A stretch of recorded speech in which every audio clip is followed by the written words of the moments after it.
Palavra da Verdade, a exposição bíblica com Hernandes Dias Lopes. Eu quero ler com vocês o que está em Romanos capítulo 8. Romanos capítulo 8, versos 26 a 30. Romanos 8, 26 a 30. Os estudiosos costumam afirmar que a carta de Paulo aos Romanos é a cordilheira do Himalaia de toda a revelação bíblica. E eu penso que eles têm razão. Mas se Romanos 8 é a cordilheira, se Romanos é a cordilheira do Himalaia, Romanos 8 deve ser o pico do Everest, o ponto culminante. Por isso é muito importante você atentar para o que Paulo está escrevendo aqui. Verso 26. Também o Espírito, semelhantemente, nos assiste em nossa fraqueza, porque não sabemos orar como convém, mas o mesmo Espírito intercede por nós sobremaneira, com gemidos inexprimíveis. E aquele que sonda os corações, sabe qual é a mente do Espírito, porque segundo a vontade de Deus, é que Ele intercede pelos santos. Sabemos que todas as coisas cooperam para o bem daqueles que amam a Deus, daqueles que são chamados segundo o seu propósito. Porquanto aos que de antemão conheceu, também os predestinou para serem conformes à imagem de seu Filho, a fim de que ele seja o primogênito entre muitos irmãos. E aos que predestinou, a esses também chamou. E aos que chamou, a esses também justificou. E aos que justificou, a esses também glorificou. Amém? O que eu vou lhe falar nesta noite não é uma mera hipótese, nem uma mera possibilidade, é um fato. E o fato inicial que quero dizer para você é o seguinte: nem todas as pessoas que pensam, que planejam, que desejam triunfar na vida, triunfam na vida.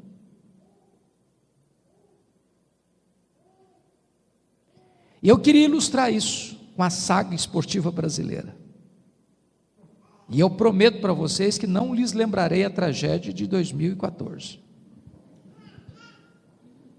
Gostaria de recuar um pouco mais, ao ano de 1950, quando o Brasil hospeda pela primeira vez uma Copa Mundial de Futebol.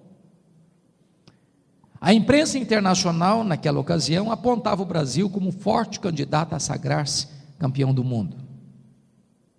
E para não frustrar essa expectativa internacional, lá no Rio de Janeiro, no então Maracanã, construído para aquela finalidade, goleou o México por 4-0.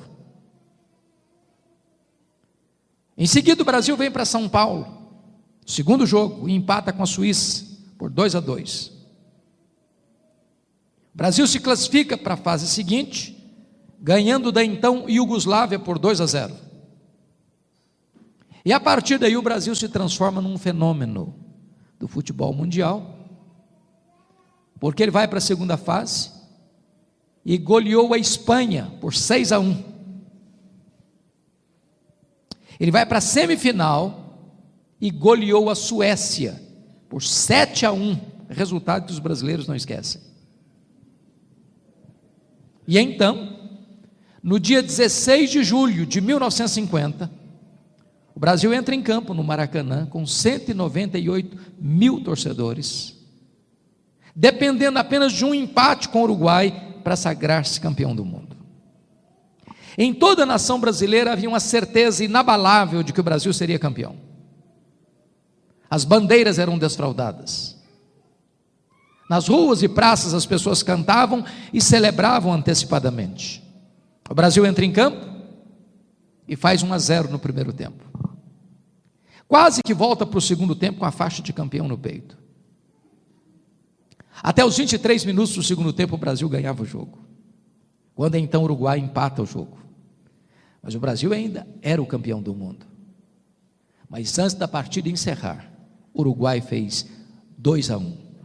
O Maracanã cobriu-se de silêncio e a nação brasileira de lágrimas. A expectativa de vitória transformou-se em derrota amarga e fatídica. Eu quero dizer para você, entretanto, que este não é o destino dos filhos de Deus. Nós não temos apenas expectativa de vitória, nós temos garantia de vitória. Nós já somos mais do que vencedores em Cristo Jesus. Nós não entramos em campo para saber se vamos ganhar ou perder. A nossa vitória já foi conquistada na cruz.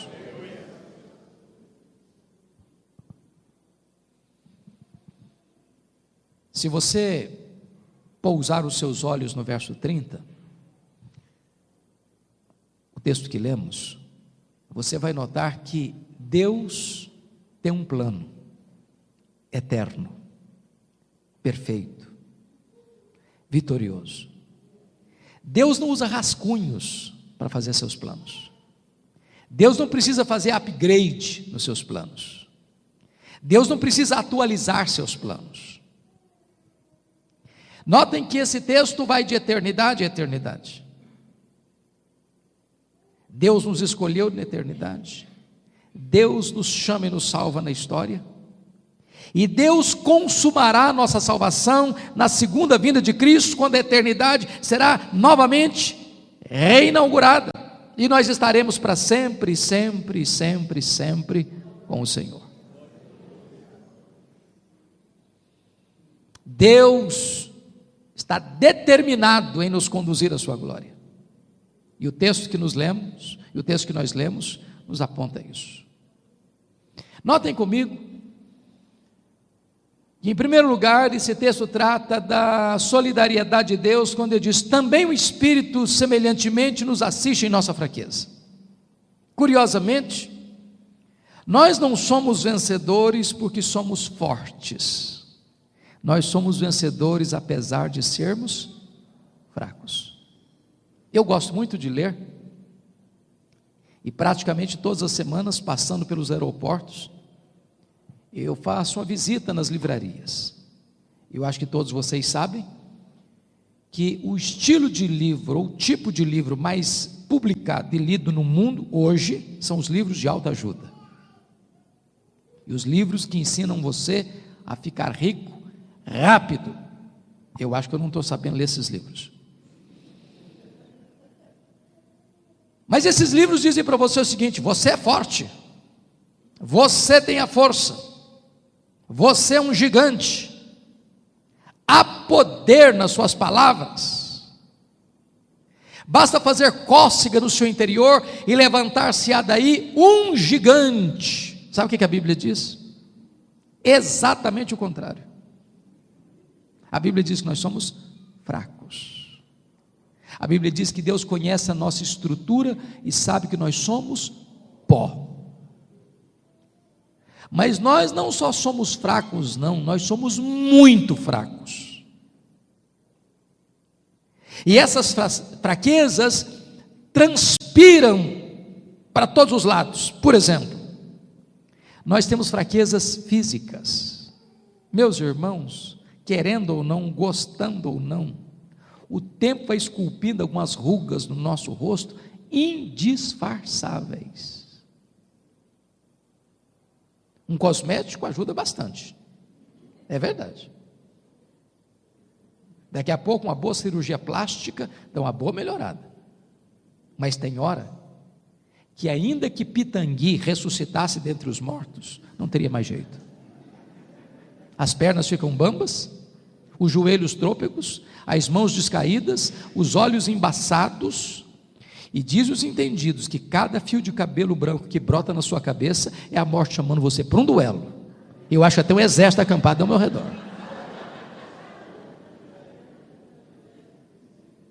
Nós temos fraquezas emocionais. Quantos de nós, irmãos, nas noites mais escuras da alma, nos vales mais profundos da vida, já não gememos, desesperados, dizendo: meu Deus, eu não aguento mais. Temos fraquezas morais, se não todos, a maioria de nós, até com lágrimas nos olhos. Já disse Deus: eu não quero mais cometer esse erro, eu não quero mais cair nesse mesmo erro, eu não quero mais cometer esse pecado. Daqui a pouco, você está caindo no mesmo erro. Sabe por quê? Não é porque faltou para você sinceridade, faltou para você poder. Nós temos fraquezas espirituais. Nós somos um ser ambíguo, paradoxal, contraditório. Há uma esquizofrenia enfiada dentro de nós. O bem que queremos fazer não fazemos, o mal que não queremos, esse praticamos. Somos fracos. Mas bendito seja Deus, que apesar das nossas fraquezas, diz a Bíblia, o Espírito Santo nos assiste em nossas fraquezas. E essa palavra assistir na língua grega traz a ideia de que a vida é um fardo tão pesado que você não consegue carregar esse fardo sozinho. Tem gente que tem dinheiro, tem gente que tem saúde, tem gente que tem família, tem gente que tem sucesso, dando um tiro na cabeça, se jogando de cima de uma ponte, de um prédio, porque a vida se tornou para essas pessoas um fardo insuportável. O que é maravilhoso é que Deus não joga você para a lateral da vida porque você é fraco. Deus não escorraça você porque você é fraco. Deus assiste você em sua fraqueza. Mas por que nós somos fracos? Paulo argumenta: nós somos fracos porque nós nem sabemos orar como convém. E por que nós não sabemos orar como convém? Porque nós nem sabemos o que é melhor para nós. A nossa fraqueza chega a esse ponto.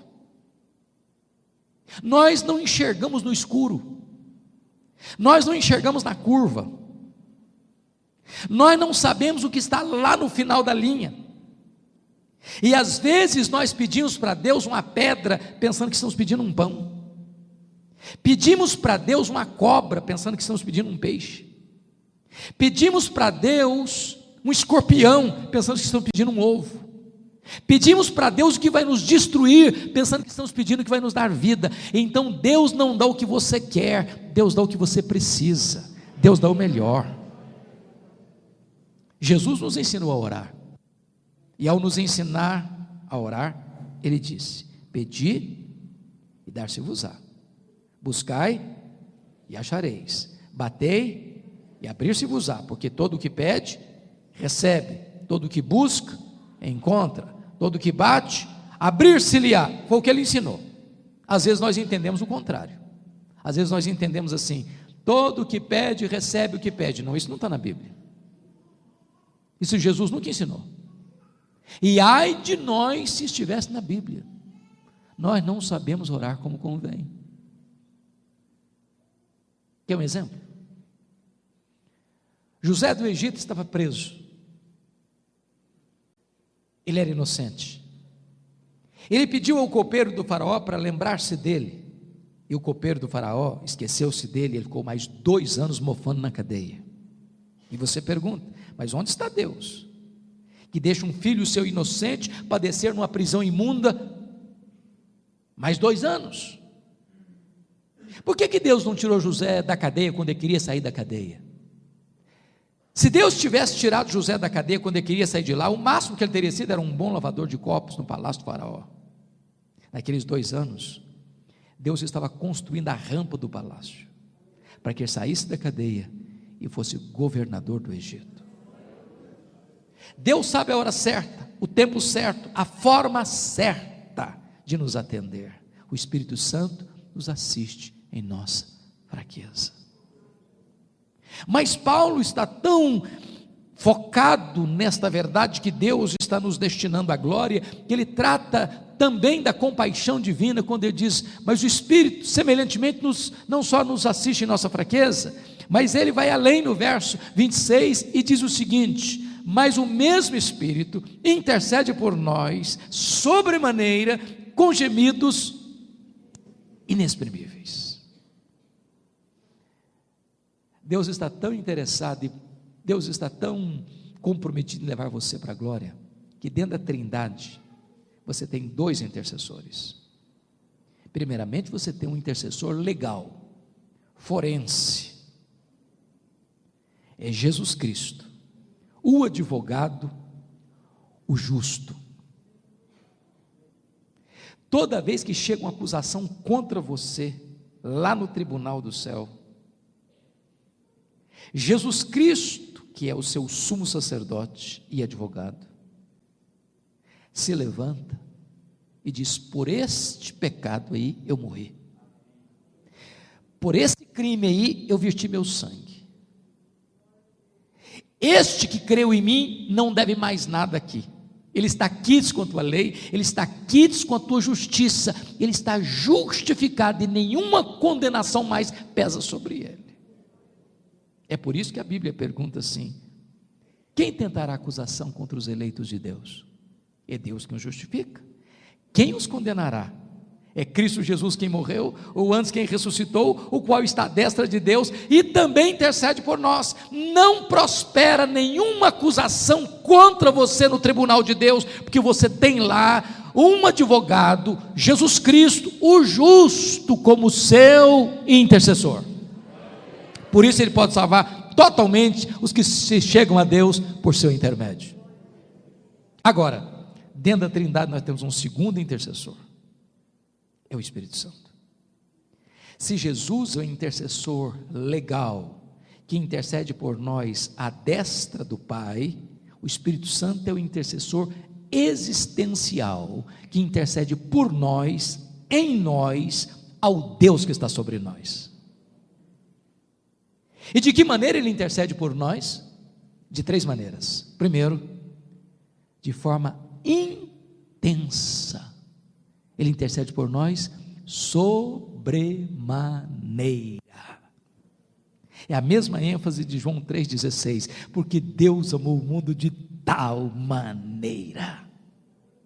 Ele, sendo Deus, emprega toda a sua força, toda a sua energia, toda a sua virtude, todo o seu poder, todos os seus atributos nessa intercessão por nós, em nós, ao Deus que está sobre nós. Segundo lugar, essa intercessão não é apenas intensa, ela, em segundo lugar, ela é agônica. Eu confesso, pastor Paulo, que mesmo aquelas mentes mais peregrinas, que já mergulharam mais profundamente nesse texto, penso eu, ainda não arranharam a sua superfície. Quem de nós pode compreender o que significa isso? Que o Espírito Santo intercede por nós com gemidos inexprimíveis. Eu pergunto a vocês, o que é um gemido? Um gemido é uma expressão tão profunda de dor, que você não consegue articular em palavras, então você geme. Mas o Espírito Santo é Deus, e como tal ele conhece todas as línguas, todos os idiomas, todos os dialetos, de todos os povos, de todos os tempos, de todos os lugares. Ele conhece a língua dos anjos, a língua dos homens, a língua do céu, a língua da terra. E quando ele está orando por você, em você, ao Deus que está sobre você, ele não encontra nenhuma língua no céu, nenhuma língua na terra, nenhuma língua dos anjos, nenhuma língua dos homens, e então ele geme com gemidos inexprimíveis. É com esta intensidade e é com esta agonia que ele intercede por nós. Mas em terceiro lugar, a intercessão do Espírito, além de intensa e agônica, ela é também eficaz. O verso 27 diz que é segundo a vontade de Deus é que ele intercede pelos santos. Se eu não sei orar como convém, o Espírito Santo sabe.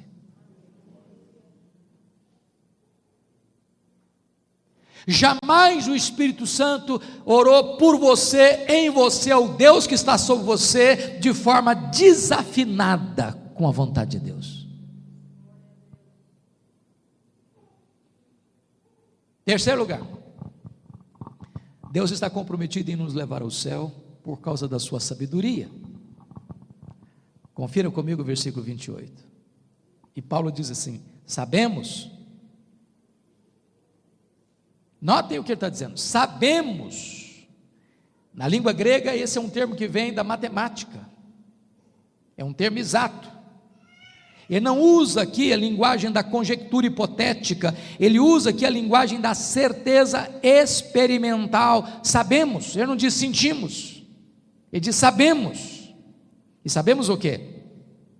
Que algumas coisas, que as melhores coisas, não, que todas as coisas cooperam para o bem daqueles que amam a Deus, daqueles que são chamados segundo o seu propósito.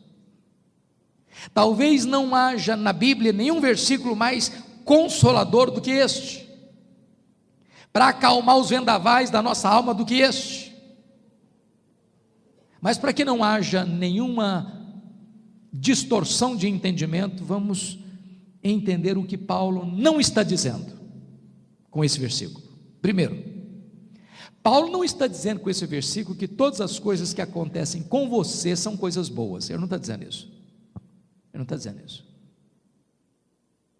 Porque existe uma ideia equivocada em alguns segmentos evangélicos no Brasil, que se você é crente, você não pode ter problema. Se você é crente, você não fica doente. Se você é crente, você não pode andar de fusquinha. Se você é crente, você não pode morar numa casa simples. Deixa eu dizer uma coisa para vocês: crente fica doente, crente perde emprego, crente sofre bala perdida na rua, crente é assaltado, crente chora a dor do luto, crente enterra os seus mortos. Vida cristã não é uma colônia de férias, não é um parque de diversões. Ser crente não é ser blindado.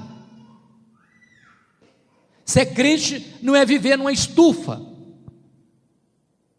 Coisas ruins acontecem com gente de Deus. Então Paulo está dizendo que todas as coisas que acontecem com você são coisas boas.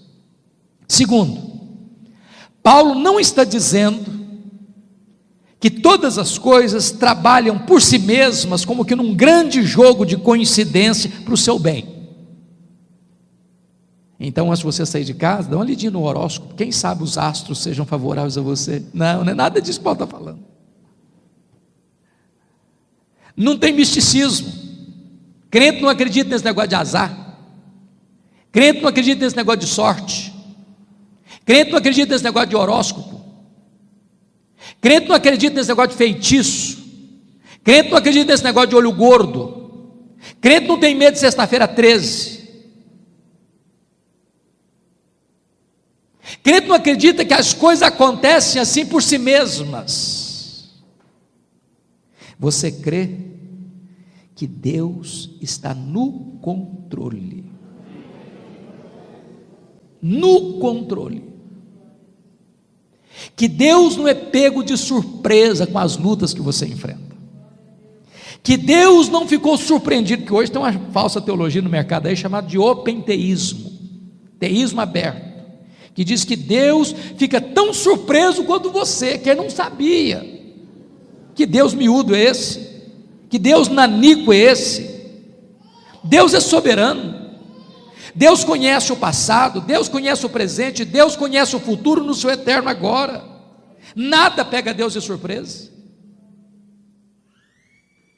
Então, se você está passando uma crise, se você está passando um problema, se você está passando uma luta, se você está passando um vale, se você está passando por uma enfermidade, se você está passando por uma dificuldade financeira, entenda isso, isso não pegou Deus de surpresa.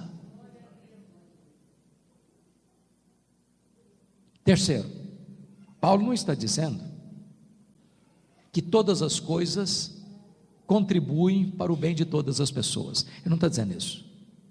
A Bíblia diz que quem semeia ventos, colhe tempestade. Quem semeia na carne, da carne colhe corrupção. Mas se você é filho de Deus, todas as coisas cooperam para o seu bem. Mas talvez você argumente assim: pastor, isso é muito bonito. Esse versículo, aliás, é um versículo predileto meu. Mas se eu contar a minha história para o senhor, até pedra chora. A minha vida está de ponta cabeça. Então não estou entendendo é nada. Deixa eu dizer uma coisa para você. Deus nunca prometeu para você e para mim que nós íamos entender tudo. Se você não está entendendo o que Deus está fazendo na sua vida, você pode entender Deus. Ele é soberano, Ele é bom, Ele é seu Pai, e Ele não está trabalhando contra você, Ele está trabalhando por você. Deixa eu ilustrar isso. Quando Albert Einstein, depois do seu sucesso com a teoria da relatividade, veio à América, acompanhado da sua esposa, uma repórter perguntou para ela assim: a senhora compreende a complexa teoria da relatividade pela qual seu marido é tão famoso no mundo? Ela respondeu: não, eu não compreendo a complexa teoria da relatividade pela qual meu marido é tão famoso no mundo, mas eu compreendo o meu marido.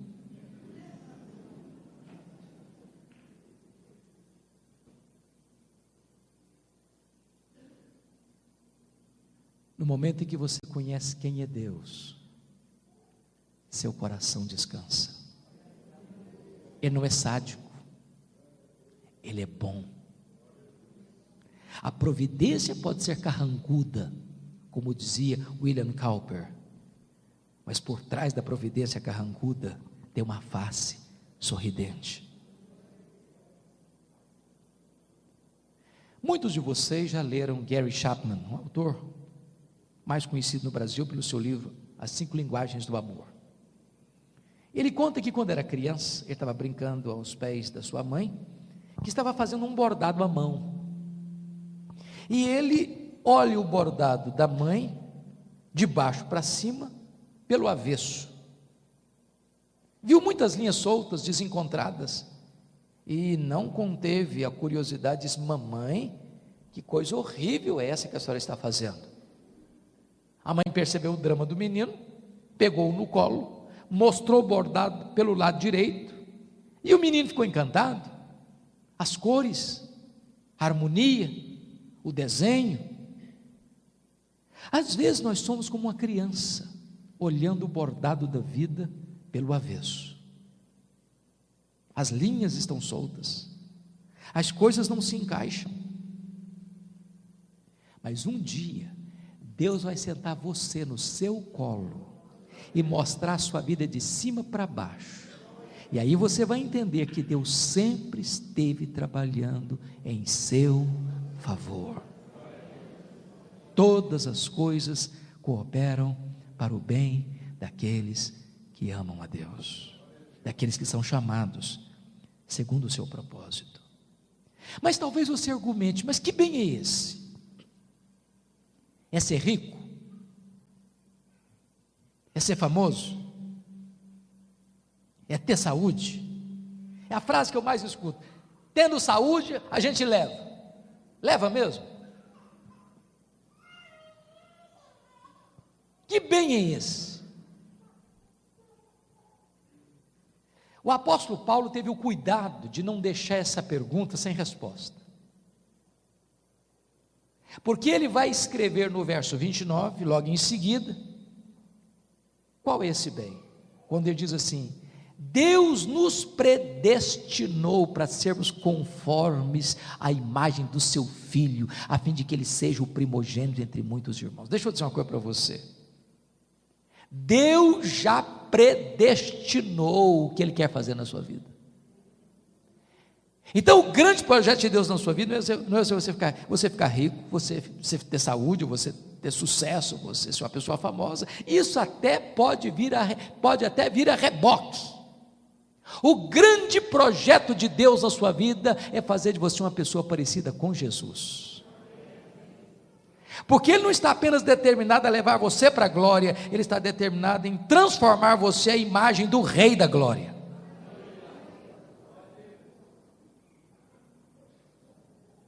Quando chega no verso 30, irmãos, ele começa a mostrar para nós como é que isso acontece. Ele começa assim: aos que Deus predestinou. O que significa isso? Significa que a sua salvação, a minha salvação, esse plano não começou na terra, começou no céu. Não começou no tempo, começou na eternidade. Não começou com o homem, começou com Deus. A grande pergunta é: quem escolhe quem? Fomos nós que escolhemos a Deus? Ou foi Deus quem nos escolheu?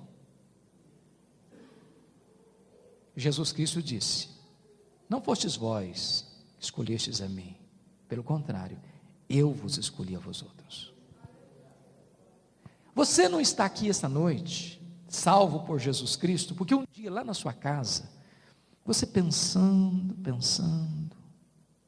puxa vida, Deus é tão bom.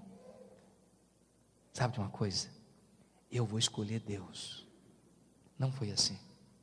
Não foi assim. Sabe o que aconteceu?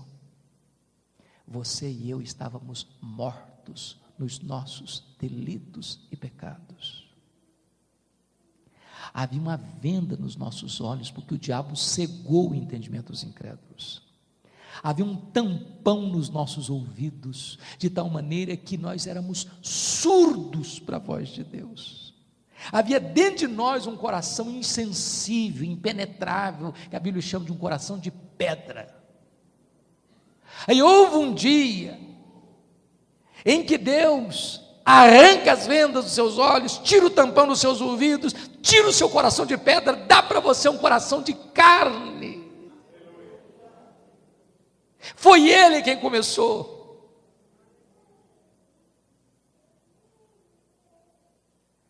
Aí Paulo avança e diz: aos que Deus predestinou, a esse Deus também chamou. Há dois chamados, um externo, outro interno. Um dirigido aos ouvidos, outro dirigido ao coração. Um geral, outro específico. Jesus disse: muitos são chamados, poucos escolhidos. Jesus Cristo disse: as minhas ovelhas ouvem a minha voz e me seguem. Oh, irmãos, cada um de nós aqui um dia ouviu essa voz. Louvado seja Deus. Ou ouvindo um hino, ou escutando uma mensagem, ou ligando a televisão, um programa lá que a palavra de Deus está sendo pregada, ou um folheto que você leu, ou um versículo da Bíblia que você leu, ou um amigo falando para você da graça de Deus, e você então teve os seus olhos abertos, teve o tampão tirado dos ouvidos, teve uma mudança íntima no seu coração, e você então começa a entender o amor de Deus, a graça de Deus, você reconhece o seu pecado e se rende aos pés do Salvador. Deus é o Deus que chama, e a voz de Deus é poderosa. Deus chama na rua, no hospital, no estádio de futebol, no bar da esquina, na boate, dentro de casa, na igreja. Deixa eu contar para vocês um fato.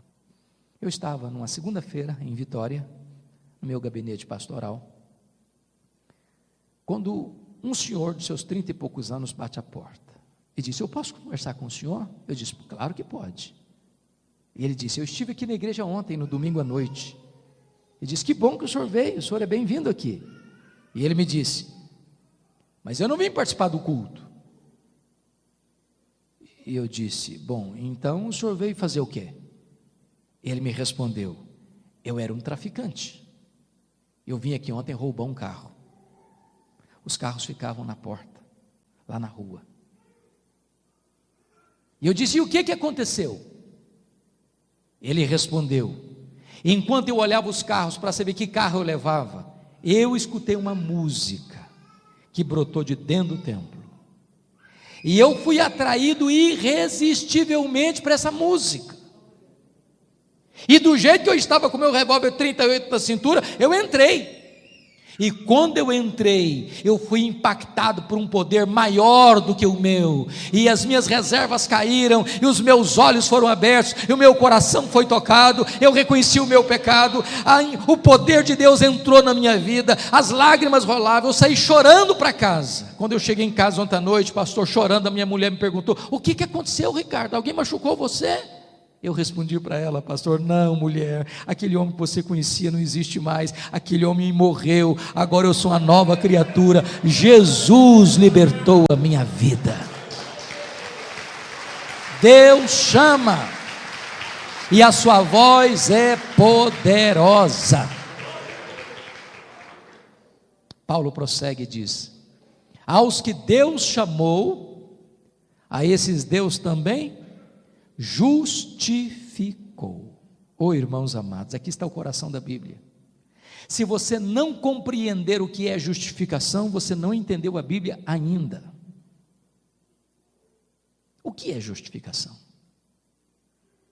A Bíblia diz que todos pecaram e destituídos estão da glória de Deus. Não há justo nenhum sequer, ricos, pobres, brancos, negros, amarelos, índios, homens das metrópoles, doutores, analfabetos, reis e vassalos, religiosos e ateus, todos pecaram. E mais, a Bíblia diz que todos vão ter que comparecer perante o tribunal de Deus para dar conta da sua vida. E a Bíblia diz que naquele grande dia do juízo, Deus vai se assentar no trono, e o seu Filho vai julgar as nações, e a Bíblia diz que os homens serão julgados por aquilo que estiver escrito nos livros. E naquele dia, testemunhas levantar-se-ão contra nós. Primeira testemunha: as nossas palavras. A Bíblia diz que Deus vai julgar naquele dia todas as palavras frívolas que nós proferimos. Nós vamos dar conta. Todas. Então eu vou fazer uma perguntinha para você. Já mentiu alguma vez? Já? Já falou algum palavrão alguma vez? Já contou alguma piada imoral alguma vez? Já falou mal dos outros alguma vez? Ah, não lembro não. Ah, não? Está tudo gravado. Está tudo nos anais do tribunal de Deus. Tudo. Segundo, nós vamos ser julgados pelas nossas obras. O que você fez, seu pai não viu, sua mãe não viu, seu marido não viu, sua mulher não viu, seus filhos não viram, seu pastor não viu, a igreja não viu, a justiça não viu, Deus viu.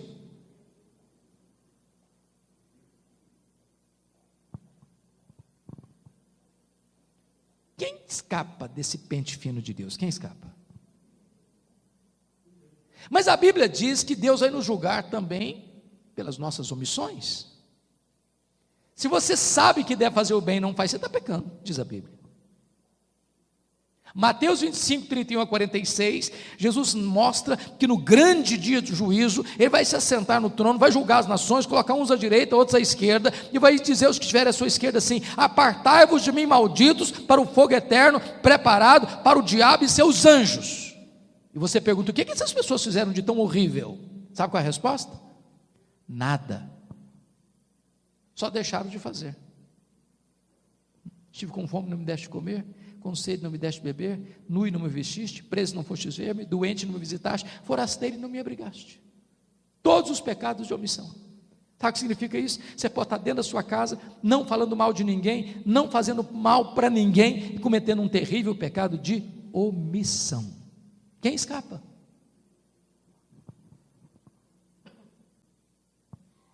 Mas sabe o que a Bíblia diz ainda? No dia do juízo, Deus vai julgar o segredo do nosso coração. Deus vai julgar os nossos pensamentos.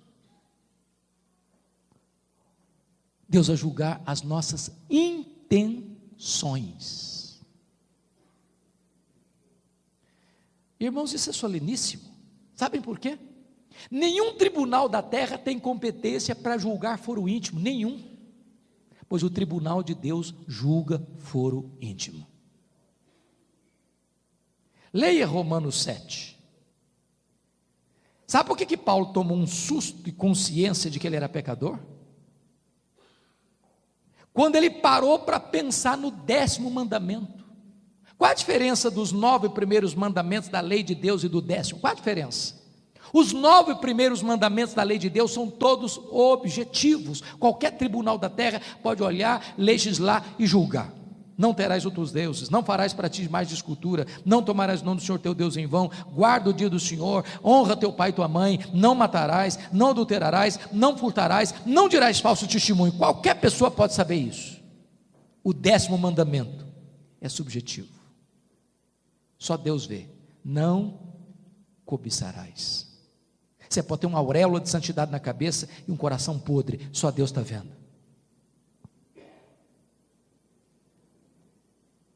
Agora, diz os psicólogos que passam pela sua e pela minha cabeça, em torno de 10.000 pensamentos por dia.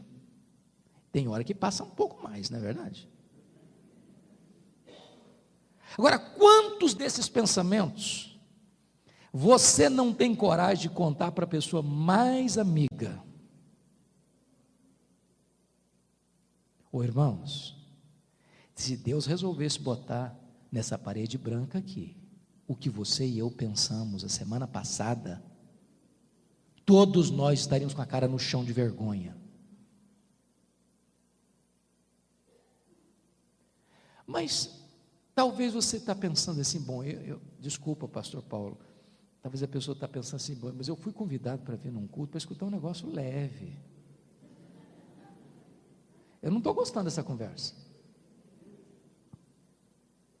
Aliás, você pode até estar pensando assim, bom, o senhor está falando um negócio aí, mas o senhor não me conhece. Sou uma pessoa boa, sou um bom pai, sou um bom marido, sou uma boa esposa, sou uma boa mãe, sou um bom filho, sou uma boa filha, sou um bom cidadão, sou até um bom cristão. Você quer saber? Até dízimo eu entrego. Sem ofender você, eu queria dizer uma coisa para você. Você é muito mais pecador do que você imagina. Eu queria provar isso. Então, eu quero provar isso, colocando você numa situação confortável nessa noite, muito confortável. Vamos imaginar que você é a pessoa mais virtuosa da cidade de São Paulo. Mas vamos imaginar que você seja a pessoa mais virtuosa do estado de São Paulo. Mas vamos pensar que você seja a pessoa mais virtuosa do Brasil. Não, vamos pensar que você seja a pessoa mais virtuosa da América do Sul. Não, da América Latina. Não, vamos imaginar que você seja a pessoa mais virtuosa do mundo. Vamos imaginar que você num dia inteiro, 24 horas, você não peque nem uma vez por palavras, nem uma vez por obras, nem uma vez por omissão. E desses 10.000 pensamentos por dia, vamos imaginar que você tenha 9.997 pensamentos bons. Só 3 por dia pecaminosos. Você já seria quase um anjo ambulante. Mas se você tiver 3 pecados por dia, no final de um mês, quantos pecados você terá? Quantos? 90 pecados. E no final de um ano? Quem é bom de matemática aí? 90 vezes 12. 1080. Eu vou dar um descontozinho. Vou botar em 1.000 só. Se eu tivesse só 3 pecados por dia, eu estaria hoje com 59.000 pecados. 59.000. Agora pense comigo que um réu sentar na cadeira de réu e o promotor e o advogado de acusação provar pelos autos do processo que aquele réu cometeu 59 mil violações da lei, o que você acha que vai acontecer com esse réu? Condenado. Mas os tribunais aqui se compra juiz, se suborna testemunha. Agora pense comigo, quem poderia chegar diante do Supremo Juiz dos vivos e dos mortos e dizer: ó Senhor, se o Senhor der um jeitinho na minha causa, eu molho a tua mão?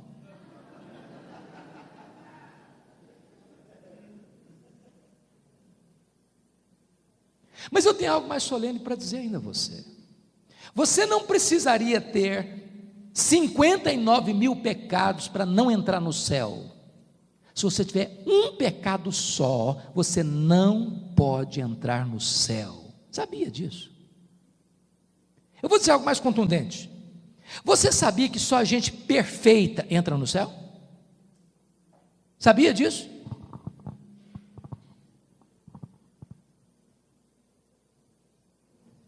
Porque se entrar imperfeição no céu, o céu deixa de ser céu.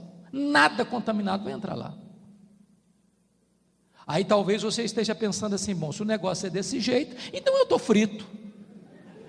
E se você pensou isso, parabéns, é isso mesmo. Não tem saída, não tem chance. Você não pode salvar você mesmo. Você não pode ser salvo pelas suas obras, pelos seus méritos, pela sua religiosidade. Você não pode. É a mesma coisa de eu me levantar pelos cordões do meu sapato. Não posso. Mas eu tenho uma notícia maravilhosa para vocês nessa noite. O que você não pode fazer, Deus fez por você. Como assim Deus fez? Deus enviou o seu Filho ao mundo. Não foi para possibilitar a sua salvação. Deus enviou o seu Filho ao mundo para salvar efetivamente você. Ele morreu no seu lugar, como seu substituto, como seu representante, como seu fiador.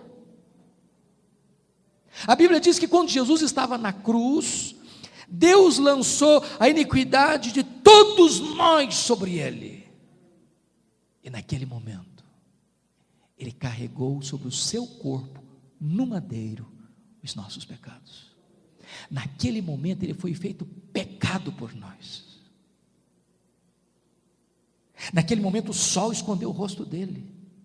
O próprio Pai precisou desampará-lo. Ele era todo pecado.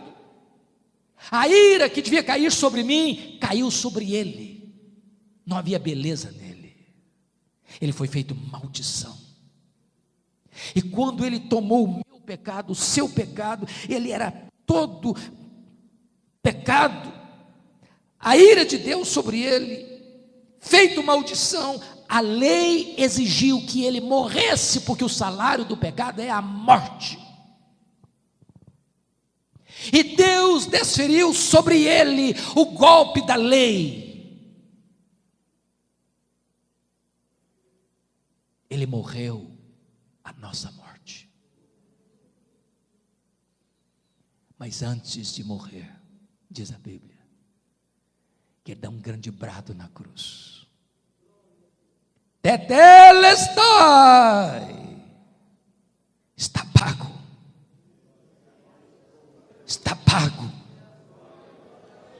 Aquele que crê em mim não deve mais nada. Eu estou rasgando o escrito de dívida que era contra ele, e encravando na cruz.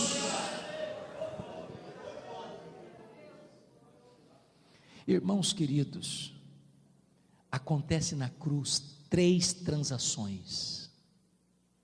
Diz Paulo em 2 Coríntios 5,18, que Deus estava em Cristo reconciliando consigo o mundo, não imputando aos homens as suas transgressões. Aquele que não conheceu o pecado, Deus o fez pecado por nós, para que nele nós fôssemos feitos justiça de Deus. A primeira transação que aconteceu na cruz, sabe qual foi? Deus não botou na sua conta a sua dívida. Qual o tamanho da dívida? numa ilustração de Jesus em Mateus 18, 10 mil talentos. Sabe o que significa 10 mil talentos? 350 mil quilos de ouro. Sabe quanto tempo um homem precisava trabalhar para ganhar 10 mil talentos? 150 mil anos. Sabe o que significa isso? Essa dívida é o quê? Impagável. Sabe o que Deus fez? Deus não pôs essa dívida na sua conta. Mas se Deus não botou essa dívida minha na minha conta, botou na conta de quem? Do seu filho. Do seu filho. E sabe o que ele fez com a minha dívida? Ele pagou, ele quitou, não com ouro, não com prata, mas com seu sangue.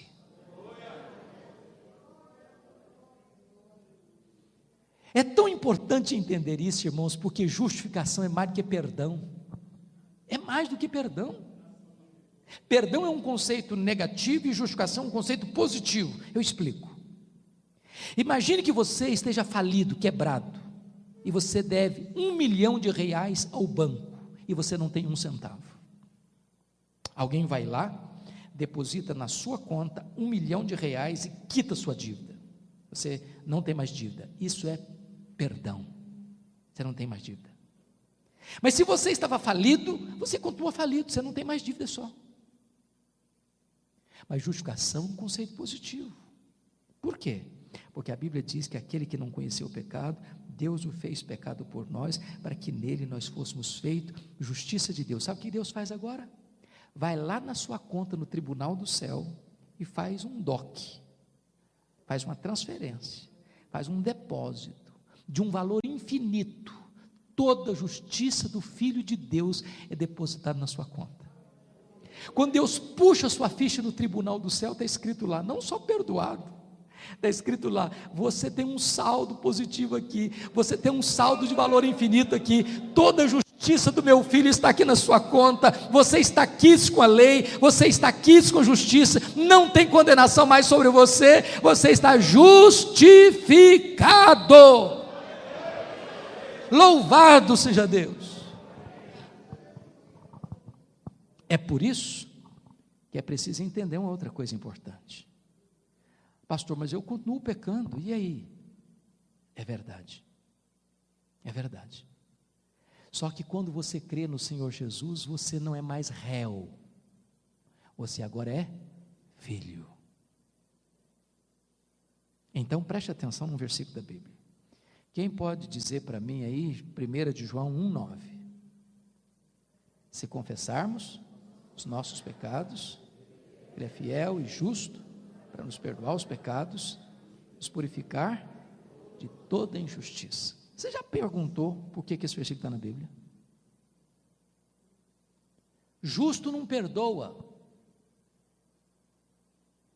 Justo aplica a lei e exerce justiça. Devia estar escrito assim: Deus é fiel e misericordioso para perdoar, mas Deus é fiel e justo para perdoar. Deixa eu ilustrar. Imagine que você esteja com a sua família, chega um assaltante e ceifa a vida de um membro da sua família na sua frente. A lei põe a mão nele, ele vai para a cadeia, vai a julgamento, condenado, 7-0, pena máxima. Pena justa. Pergunto a vocês, o juiz, em nome da lei e da justiça, pode dizer para esse indivíduo sentenciado, esquece, vai para casa, você está perdoado, não tem problema nenhum com você aqui. Ele pode fazer isso? Não. Em nome da justiça não pode, em nome da lei não pode.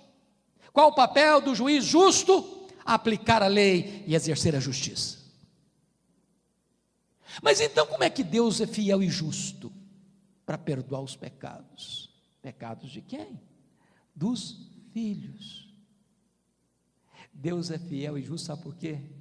Quando você confessa, sabe o que a palavra confessar significa? Homologuel no grego é homologar, eu concordo com Deus que eu errei. Quando eu chego e diz, meu Deus, eu errei, eu pequei, Senhor, me perdoe. Deus olha para o sacrifício do seu filho lá na cruz, Diz: pois o meu filho já pagou, essa dívida já foi paga, e eu não vou punir esse pecado duas vezes, porque eu puni no meu filho. Eu sou justo para não punir duas vezes, e por causa do meu filho ter sofrido naquela cruz, no seu lugar, em seu favor, olhando para ele, eu sou justo para perdoar você. Você está quites com a minha lei e com a minha justiça. Agora, irmãos, é claro que Paulo não tinha outra conclusão a não ser terminar Romanos 8,30 assim: aos que Deus justificou, a esses Deus também glorificou. Mas vamos olhar uma coisa aqui: a glorificação já aconteceu historicamente? Sim ou não? Não. Quando é que vai acontecer? Quando Jesus voltar. Mas em que tempo está o verbo aí? Passado no pretérito perfeito, como um fato consumado. Então Paulo errou na gramática ou na teologia? Nem uma coisa, nem outra. Sabe o que significa isso?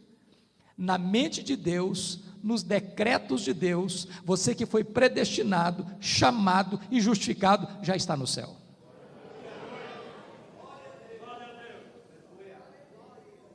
Ninguém pode arrebatar você das mãos do Senhor Jesus Cristo.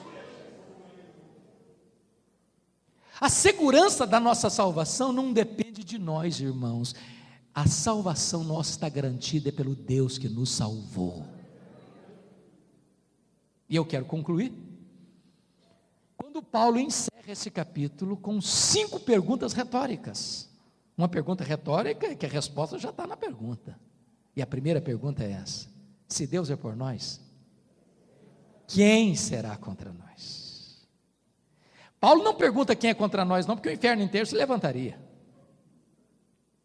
Mas se Deus é por nós, nós somos mais do que vencedores. Porque não dá para você ter Deus do seu lado e ser derrotado. Segunda pergunta: aquele que não poupou seu próprio filho, antes por todos nós o entregou, porventura não nos dará graciosamente com ele todas as coisas? Se ele já nos deu o maior, você acha que vai nos negar o menor? Se ele já nos deu o seu filho, você acha que agora vai nos desassistir? Nos desamparar? Terceira pergunta: quem tentará acusação contra os eleitos de Deus? É Deus quem os justifica. Vamos entender isso.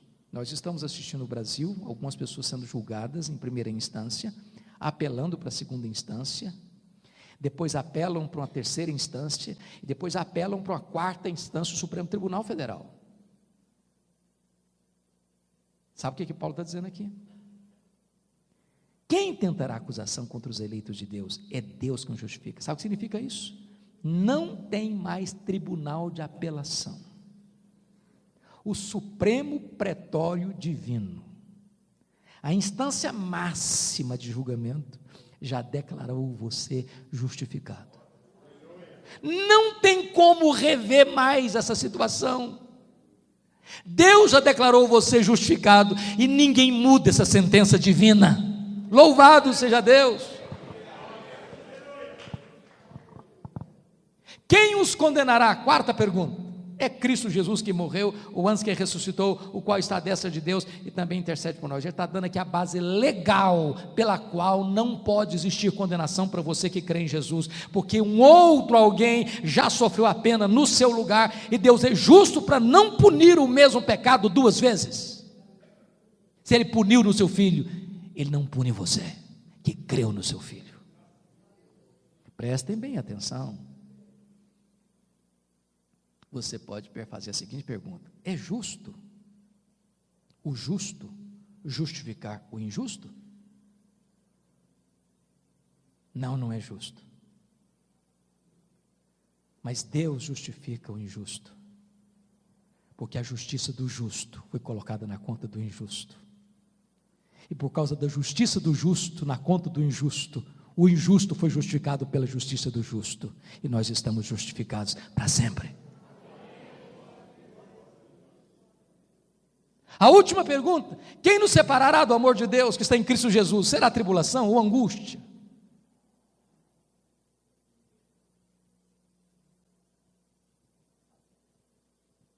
ou perseguição, ou nudez, ou fome, ou espada. E eu poderia acrescentar, e você também, essa lista: desemprego, separação, doença, crise financeira. E ele responde: nós somos mais que vencedores por meio de todas essas coisas. E eu estou seguro de uma coisa: nem a morte, nem a vida, nem anjos, nem principados, nem poderes, nem altura, nem profundidade, nem qualquer outra criatura poderá nos separar do amor de Deus que está em Cristo Jesus, nosso Senhor. Tão grande salvação, tão bendita salvação, tão segura salvação. Somos mais do que vencedores. Eu encerro fazendo duas aplicações muito breves. Primeira aplicação: se você entrou aqui hoje e ainda não tinha entregado sua vida ao Senhor Jesus Cristo, esta é a noite da sua salvação. Porque como você vai escapar se você negligenciar tão grande salvação? Hoje é o dia de Deus. Amanhã pode ser tarde. Hoje a porta da graça está aberta. Amanhã o juízo estará estabelecido. Mas se você entrou aqui, você já é uma pessoa crente no Senhor Jesus, salva pela sua graça, eu encorajo você a viver o resto dos dias da sua vida para glorificar esse Deus por tão grande salvação. Que Deus nos abençoe. Pastor Paulo. Palavra da Verdade, a exposição bíblica com Hernandes Dias Lopes.